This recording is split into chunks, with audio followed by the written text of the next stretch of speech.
The yogis long time ago figured out that breath retention, breath restriction, not the deep breath, deep breathing is fine too, but actually slow breathing, slowing down the breath is what helps you to feel like much more oxygenated in places that you need that oxygen, organs and muscles. Okay, so a lot of these practices are built around that concept of breath retention. Then meditation, you know, we've talked about meditation, of course. It's a lifelong practice, you know. Does anybody meditate on a regular basis? Yes, yeah. I do. Yeah, do you do it like in the morning or at night or whenever, randomly? Early morning because I live in an apartment complex, so I have to do it when there's no kids screaming. Exactly, yeah, yeah.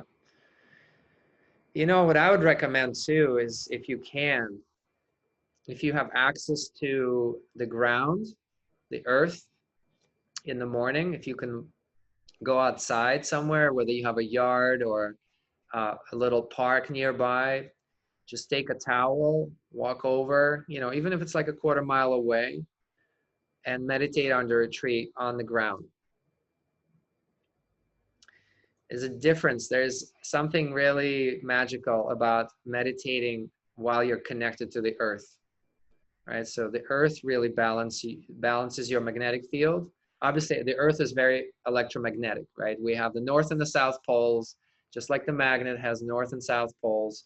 The earth is electromagnetic, and you are also electromagnetic. And if you're disconnected from the earth like you are right now, because we are not connected to the earth in any way right now. Even when you go outside, your rubber soles or plastic soles on your shoes are not connecting you to the earth, right? But as soon as you touch the earth, you get equalized, right? You get balanced out right away. And when you're trying to meditate, that's major, right? When you're generally just moving around, that's fine. But when you're trying to meditate, if you can sit on the ground for this. So like I live in a complex as well. I don't have a yard where we live, but we have like this little dog park that's about a quarter mile away from our apartment. So I just walk there. And the people who are in the neighborhood, they know I'm going to be there. Like I'm there every day. I'm there every day. The dogs know I'm there every day. You know, they're used to me now. You know, so nobody really talks to me because then people respect that. Sometimes they don't see you because, you know, you're sitting so still. They'll just like let the dog run up to you, but the dogs are very curious usually. And most of the time they don't notice you because you're so still. But that makes a difference. When I started doing that, it really made a difference in how I feel, and my meditation became a lot more connected, more grounded, because I was grounded, more still. Yeah, so again, this is all part of not just yoga, but Ayurveda in general. I have a question about meditation, because I've heard that sometimes, like, when you wake up around, I don't know, like 4 o'clock, they say like that's the time where you should actually be meditating because that's when the universe is the most quiet. Is that something that you think is true, or? It's true, yes. It is true, except I go to bed almost at midnight, thanks to some of you, because I don't see your submissions until almost 11. So I have to read through these submissions until because I don't have time in the morning, you know. Nighttime is really the only time I have. So no, I'm just joking about that. But yeah, unfortunately, I go to bed too late. I would love to get up that early, but my body naturally wants to wake up that early. So I don't sleep very much. I usually sleep 6 hours. Not enough, but that's what I get right now, having a kid and clients and teaching and doing yoga and a bunch of other things. So yeah, usually the earth is the quietest around 4:30, 5 o'clock. It is traditional in ashrams and yoga centers, you know, traditional yoga centers to meditate at that time. Even in the Buddhist tradition, most of the meditation takes place around 4:30, right? So the monks, like I was telling you about the monks in Thailand, they wake up very early, 4 o'clock, and they meditate. That's the first thing they do. They chant and they meditate. And then only after that they go outside to ask for, the food for the day. So yeah, it's a personal thing. I mean, I know people who will meditate, as the last thing that day, before going to sleep. That doesn't work for me. I'm too tired. I usually just tend to fall asleep during my meditation. That's not going to work. So morning time is best. Yeah. Before everyone wakes up, when it's the quietest. And usually when you meditate, what you want to do is you want to create a sequence that leads you, right? You want to go through a certain sequence during your meditation. It's not just random, whatever happens that day. Like I'm just going to sit and see it. Because what's going to happen is your mind, remember, it's a drunken monkey, right? Stung by a scorpion. So your mind is going to take advantage of that time. And you're just going to end up basically sitting around thinking about all sorts of things. And that's not meditation, right? That's just sitting around thinking about things. And you can do that anytime you want. Meditation is really trying to focus, right? To train the focusing mechanism, that the buddhi and discernment, and really focus your mind so that, and it's going to be very distracted, so it's going to be very difficult to do. So you have to expect that. You can't beat yourself up about it. You can't say, oh, I'm terrible at it today. No, everybody's like that. It's not about being distracted. You are distracted. When people tell me I meditated for a half hour this morning, I know they didn't sit completely perfectly still with perfect focus for a half hour. They would be enlightened by then, right? So maybe they had a couple of glimpses of quiet, a couple of glimpses of stillness, but most of the time they spend battling their mind that whole 30 minutes. That's typical. That's what I do, right? That's completely, and I've been doing this for years. But something happens. I mean, there's so many benefits from that time, and that's why I'm suggesting to go outside, because you're adding more benefits. You're equalizing your body, you're earthing, right? You're earthing, you're grounding.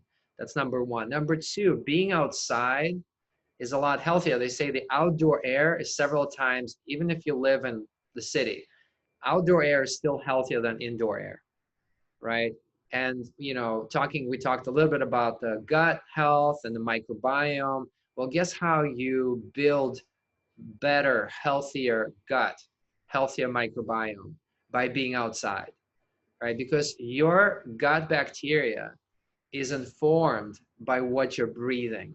You're literally breathing the macrobiomes, right? You're breathing the macrobiomes to create your healthy microbiome. Does that make sense? And so the more you spend time outside, especially if you're in different environments, in the park, by the pond or the lake, by the ocean, in the mountains, in the desert, different environments, you are exposing yourself to multiple bacteria that are healthy. These are all healthy bacteria that help you digest things, that help you build serotonin and other neurotransmitters. And so that is important, right? So now you're adding an extra benefit by sitting outside meditating, right? So it's not just earthing, it's not just focusing. Another thing I do during my meditation outside is prayer. Okay, so prayer is part of my meditation.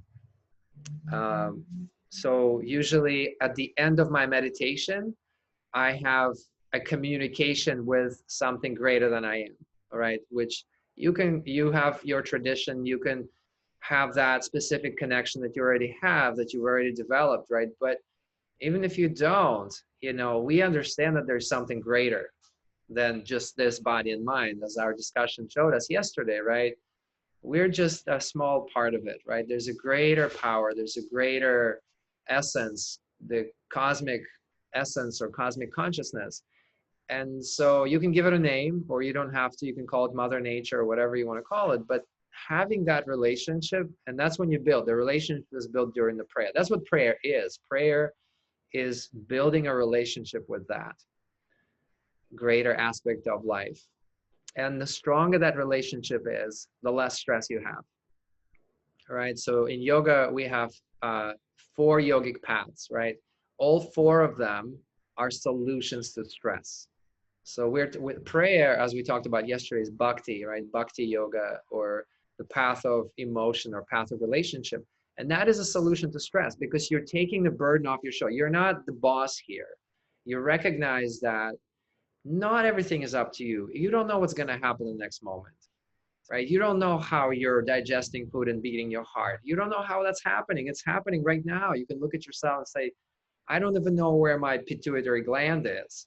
And yet my pituitary gland is working right now. Who is working it?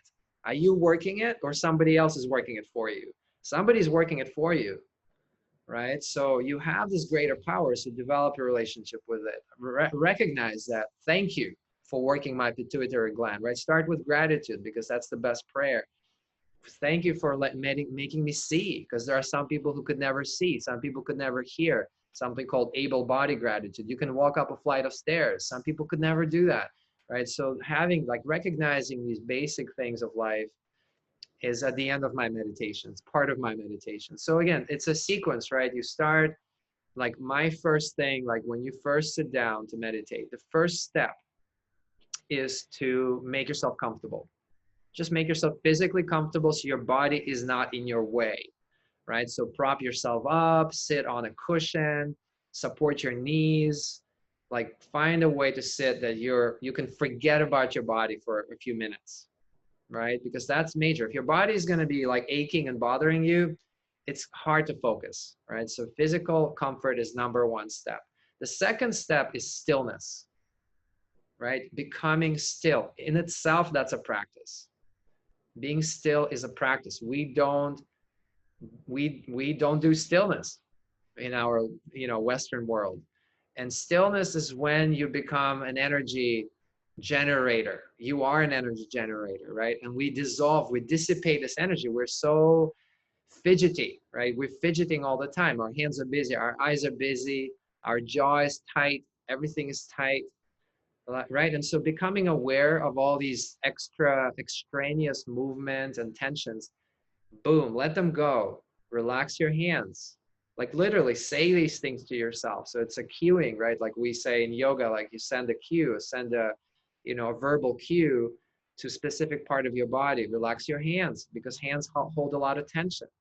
Hands also have a lot of nerve connections to your brain. We know that hands and face have more nerve connections to the brain than any other part of the body.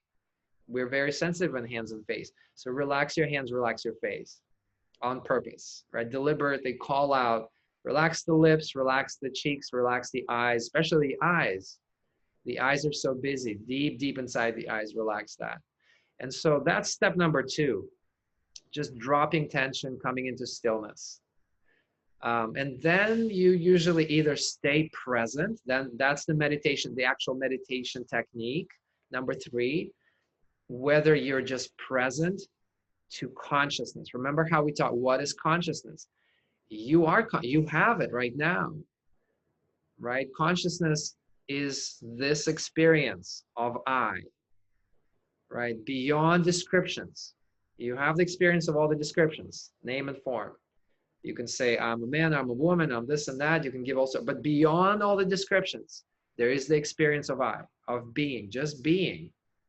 You can stay within that being. You will be pulled away from it by your mind. Your mind's job is to be a crazy monkey, is to pull you away from it. So just come back to being present. Remember how light, right? Consciousness is like the light. You can only see my hand because light is falling on it. I take away my hand, you can't see it, but the light is still there. So consciousness is always there. It's always shining, right? Whatever you are aware of, your consciousness is falling on it, right? But it's always falling. You can't look at it.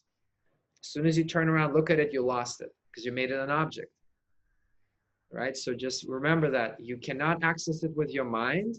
You can only be it. You can only dissolve into it, right? Because you're it anyway. So that's one type of meditation. The second type of meditation is picking a focus, specific focus, like your breath or mantra, if you have a mantra, which is basically another prayer, but a much shorter prayer, a meaningful word, a meaningful phrase, and repeating that over and over until everything else is kind of reduced into the background, so you're mostly fixating your mind on that one thing. It's going to be very difficult at first, but it's a neural pathway, right? When you start to play a new instrument, it's very difficult. When you learn a new skill, it's very difficult. Like Thai massage is very difficult at first, but when you do it a bunch of times, when you meditate a bunch of times on the same technique, you build that neural pathway, and then boom, you're almost always meditating. Like after a while, your meditation technique comes with you. You're driving, you're taking a shower, you're eating, whatever you're doing, you're always aware of that, right? And that's kind of like the goal, because your mind is calm. And remember, when the mind is calm, it reflects the true self. The mind is not the bridge to the self. The mind is a mirror.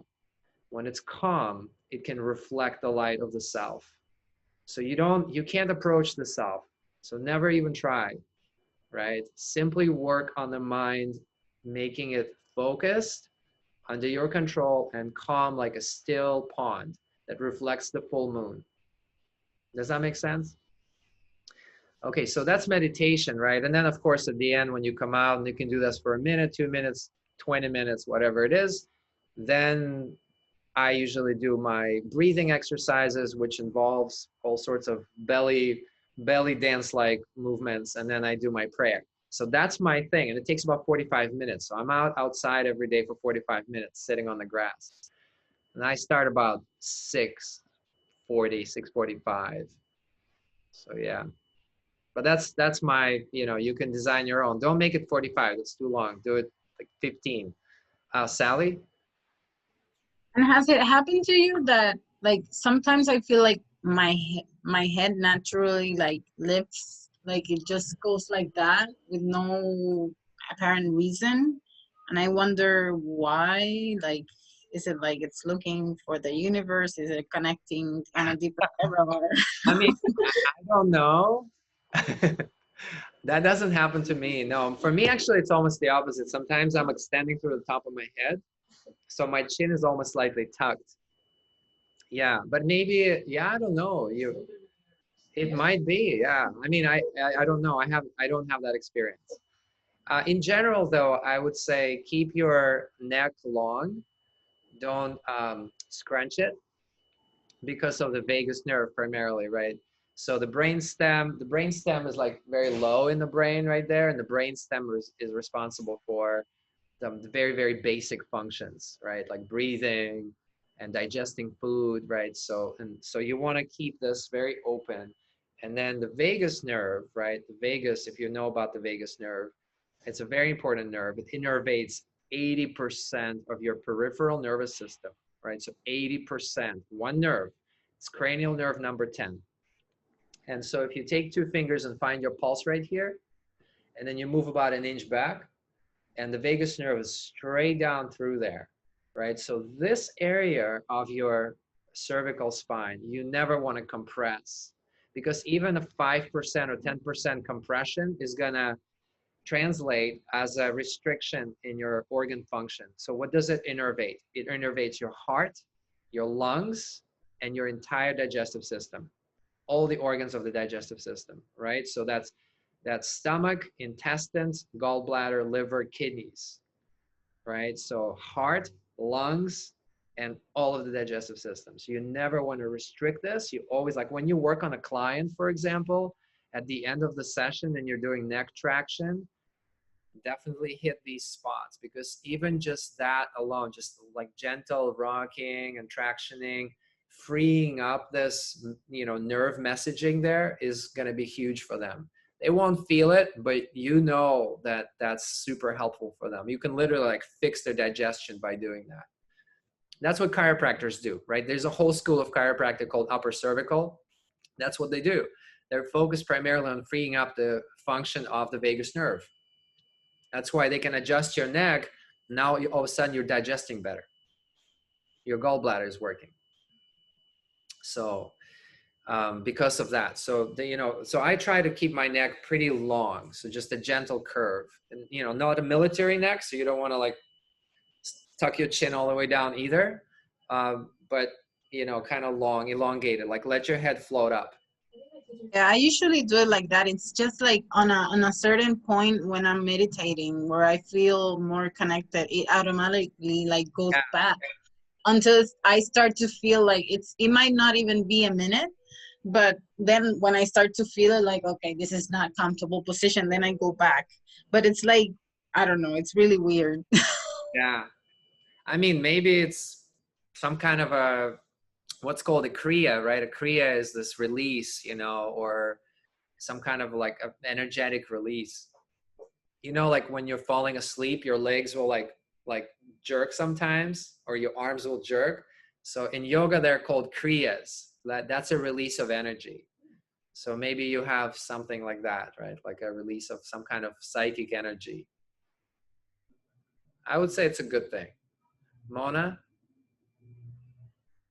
For me, when I first started meditating, I remember a few years ago I tried it and I was like, yeah, no, this is not for me. Like, I'm not someone who can control my thoughts or like be still or anything like that. But in the past year, I've been working a lot with like a therapist that specializes in trauma and complex PTSD. And one of the things that really freed me and allowed me to like feel like to meditate now, like every morning, was that like meditation is not supposed to be like this peaceful, comfortable thing you see in the movies. Like, it is uncomfortable. It allows you, like how you said, to kind of focus, and sometimes what you focus on isn't like happy, positive memories or thoughts. Like, it allows you to see into yourself and to explore yourself in a way. And so for me, when I kind of let go of this expectation that meditation is supposed to like be this like happy enlightenment thing that I walk away from feeling like really like good about myself, I was able to like meditate a lot better, and it became so much easier for me and more comfortable for me to kind of sit with myself. But also about that time that Sally was talking about in Islam, one of our first prayers is in that time, because we also have that belief that around that time, like 3 to 5 a.m., like is a really kind of special and sacred time because of the like the energies and the way the earth is and the silence that's in it. So I thought that was interesting that it's also a practice in so many other beliefs and practices. Like that's pretty cool. Yeah, for sure. That's awesome. I mean, I love that, how you approach meditation from that angle. I think that's pretty much, it's great that you were told that, because most of the meditators discover that on their own after a lot of trial and error and a lot of frustration. Basically, like, you're told to meditate and you hate it, and then eventually you kind of figure out that it's not about this perfect blissful sitting experience. It's actually like you're processing a lot.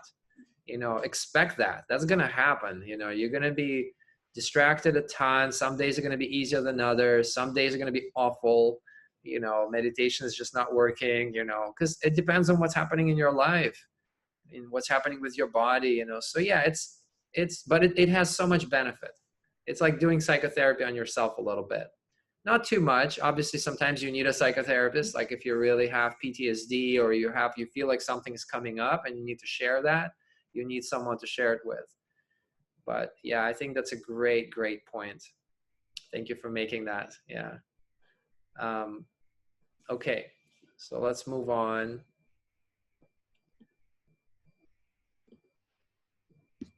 Okay, so we talked about this yesterday, so I'm not going to dwell here too much, right? So we talked about yoga, basically the three main philosophies: yoga, Samkhya philosophy, and Vedanta philosophy. The latest version is Vedanta, Advaita Vedanta, non-dual, that everything is one, right? The philosophy of oneness, of Brahman. The mind, we talked about the mind, how it has three components: the senses, the ego, and the discriminating or discerning intellect, right? It's this discerning, the buddhi intellect that allows you, like, this is where we are all operating on the buddhi level right now, right? It's the buddhi that decides to meditate, to eat well, right? To do good for yourself and others. Ego usually is much more, it's egoic naturally. It's much more self-directed. Some of it could be healthy, like I want to feel good. I want to look good. I want to feel, you know, stress free. So it's also okay, you know, but it's still the ego talking.